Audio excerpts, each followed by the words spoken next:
ഉസ്താദായ ഇന്ന് സമസ്ത കേരള ജമിയത്തുൽ ഉലമയുടെ പ്രസിഡന്റ് റഈസുൽ ഉലമ ഉസ്താദിന്റെ ഉസ്താദായ രണ്ട് സമസ്തകളുണ്ടല്ലോ.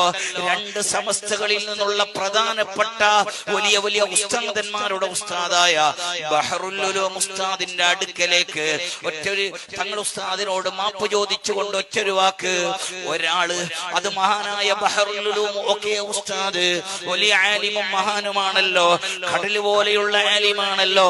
മഹാനായ ബഹറുൽ ഉലൂം ഒക്കെ ഉസ്താദ് ഒരു കറാഹത്ത് പോലും ചെയ്യാതെ ജീവിക്കാൻ തൗഫീഖ് ലഭിച്ചവരാണെന്നല്ലോ അവരെ ചരിത്രത്തിൽ നിന്ന് നമ്മൾ പഠിച്ചത്.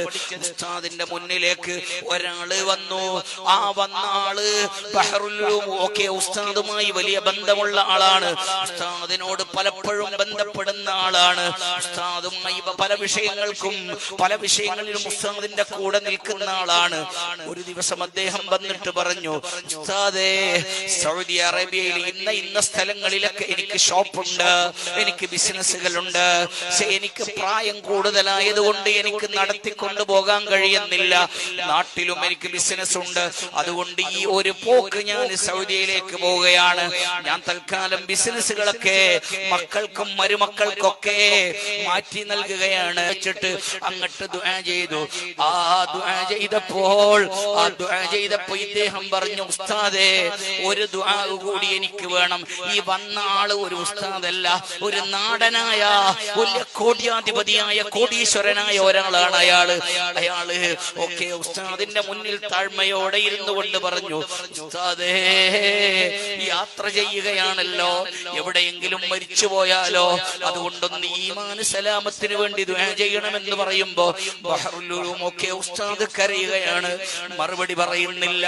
ഞാൻ വളരെ ചുരുക്കി പറയുകയാണ്, മഹാനായ ബഹറുൽ ഉലൂം ഒക്കെ ഉസ്താദ് ഈ പ്രായമുള്ള ഉമറാക്കളിൽ പ്രധാനിയായ കോടീശ്വരനായ ആൾ അടുത്ത് വിളിച്ചിട്ട് പറഞ്ഞു, ഈമാനോടുകൂടെ മരിക്കാൻ എന്നോട് ദ്വാരക്കാൻ നീ പറഞ്ഞാൽ എനിക്കൊന്നും ചെയ്യാൻ കഴിയൂല. ഞാൻ ആ വിഷയത്തിൽ പേടിയിലാണ്. എനിക്കങ്ങനെ ദ്വാരക്കാൻ കഴിയോ എന്നറിയില്ലെന്ന് പറയുമ്പോ ഇയാൾ കരയാൻ തുടങ്ങി. ഉസ്താദേ, നിങ്ങൾ ഇങ്ങനെ പറഞ്ഞാലോ പിന്നെ ആരാണ് ഇങ്ങനെ പറയാൻ അർഹതയുള്ളതെന്ന് ചോദിക്കുമ്പോ മിണ്ടിയില്ല. പിന്നെ അല്പസമയം കഴിഞ്ഞപ്പോ ഒക്കെ ഉസ്താദ് പറഞ്ഞു, മോനെ, എങ്കിലും നീ സൗദിയയിൽ പോയാൽ ഇന്ന ഒരു സ്ഥലമുണ്ട്, ജിസാനിന്റെ പിന്നൊരു ഭാഗത്ത് കാട് പ്രദേശം, അവിടെ പോയി ഒരു മഹാനുണ്ട്. ഞാൻ അദ്ദേഹത്തിനെ, ഉസ്താദ് പറഞ്ഞു, 20 വർഷം മുമ്പ് ഞാൻ കണ്ടിട്ടുണ്ട്. അദ്ദേഹം ഇഷ്കല്ലാതെ വിഷയമില്ല, മഹബ്ബത്തല്ലാതെ വിഷയമില്ല, ഇലാ മദീനത്തി റസൂലില്ലാഹ് അതല്ലാതെ വിഷയമില്ല. അങ്ങനെയുള്ള ഒരു മഹാനെ നീ കണ്ടുപിടിച്ചോ, എന്നിട്ട് ദ്വാരന്നോ. അയാള് ദ്വാരക്കാൻ പറ്റിയ ആളാണെന്ന് പറഞ്ഞു. ഉസ്താദ് അവിടെ നിന്ന് ഒഴിഞ്ഞു മാറി. ആ മനുഷ്യൻ നേരെ സൗദിയിലേക്ക് വന്നു. ബിസിനസ്സുമായി ബന്ധപ്പെട്ടതൊക്കെ ഏൽപ്പിച്ചു. മദീനയിൽ പോയി ശേഷം ഉംറക്ക് വന്നു. പലരോടും ആ സ്ഥലം ചോദിച്ചു, ആ മഹാനെ കുറിച്ച് ചോദിച്ചു. അദ്ദേഹം ചിന്തിച്ചത്, ഓക്കെ ഉസ്താദ് ഒരു മഹാനെ കുറിച്ച് ഇങ്ങനെ പറയണമെങ്കിൽ ആ മഹാൻ ആരായിരിക്കും, എത്ര വലിയ മഹാനായിരിക്കും, എത്ര വലിയ വലിയായിരിക്കും എന്ന രീതിയിൽ അങ്ങനെ കണക്ക് കൂട്ടി. പക്ഷെ പിടുത്തം കിട്ടിയില്ല. വിദാഇന്റെ തവാഫ് കഴിഞ്ഞിട്ട് ഹറമിൽ നിന്ന് പുറത്തു വരാൻ ഒരുങ്ങുമ്പോ കഅബ നോക്കി കരയുമ്പോ ഒരു അറബി സുഹൃത്ത് വന്നിട്ട് സലാം പറഞ്ഞു. എന്തേ മുഖത്ത് ബേജാറെന്ന് ചോദിച്ചു. മറുപടി പറഞ്ഞു, എന്റെ നാട്ടില് മലബാറിൽ കേരളത്തിൽ ഒരു വലിയ മഹാനുണ്ട്. ആ മഹാനായ വലിയ ബഹറുൽ ഉലൂമാകുന്ന ഔലിയാക്കളിൽ പ്രധാനിയായവരോട് ഞാനിങ്ങനെ ദ്വാരക്കാൻ പറഞ്ഞപ്പോ ഇന്ന ഒരാളോടാണ് ദ്വാരപ്പിക്കേണ്ടതെന്ന് പറഞ്ഞു. ഞാൻ സൗദിയിൽ പലരോടും അന്വേഷിച്ചു. അപ്പോഴാണ് അറബി സുഹൃത്ത് പറഞ്ഞത്, എനിക്ക് അദ്ദേഹത്തിന് പരിചയമുണ്ട്. ഇവിടെ നിന്ന് റിയാദിലേക്ക് പോകണം, റിയാദിൽ നിന്ന് 1000 കിലോമീറ്റർ ദൂരമുള്ള ജിസാനിലേക്ക് പോകണം, ജിസാനിൽ നിന്ന് നജ്റാൻ വഴി കാട്ടിലൂടെ, ഫ്ലൈറ്റിലല്ല കാറിലൂടെ പോകണം. ഞാൻ ചുരുക്കുന്നു.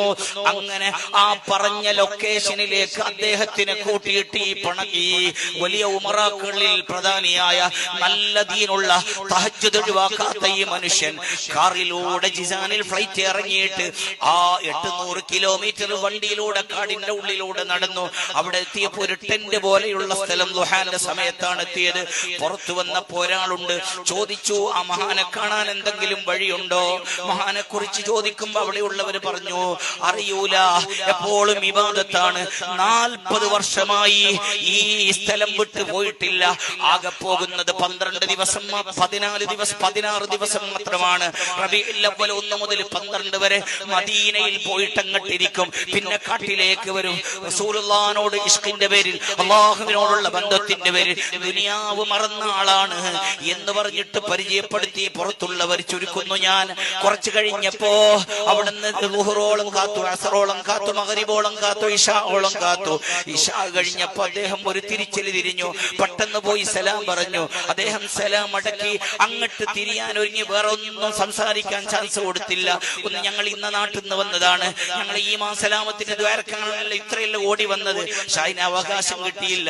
പിന്നെ മെല്ലെ പറഞ്ഞു അനമിനൽ മലബാർ, ഞങ്ങൾ മലബാറിൽ നിന്ന് വന്നതാണെന്ന് പറഞ്ഞപ്പോ ആ പ്രായമുള്ള 90 കഴിഞ്ഞ ആ വലിയ മുഖത്ത് നല്ല ശംസ് പോലെ ഖമർ പോലെ ലംഘുന്ന ജീവിതത്തിലെ ഇഷ്ക് മാത്രമുള്ള, മദീന മാത്രമുള്ള, അള്ളാഹുവിനെ ചിന്തിച്ച് ദുനിയാവ് മുഴുവനും തൊലാഖാക്കിയ ആ വലിയ മാനവറുകള് ഒറ്റ തിരിച്ചല് തിരിഞ്ഞിട്ട് ചോദിച്ചു ഹൽ തുറഫു ശൈഖ് അബൂബക്കർ ഇബ്നു അഹ്മദ്, നിങ്ങൾ ഇന്ത്യക്കാരനല്ലേ, മലബാറുകാരനല്ലേ, നിങ്ങൾക്ക് ശൈഖ് അബൂബക്കർ ഇബ്നു അഹ്മദിനെ പരിചയമുണ്ടോ?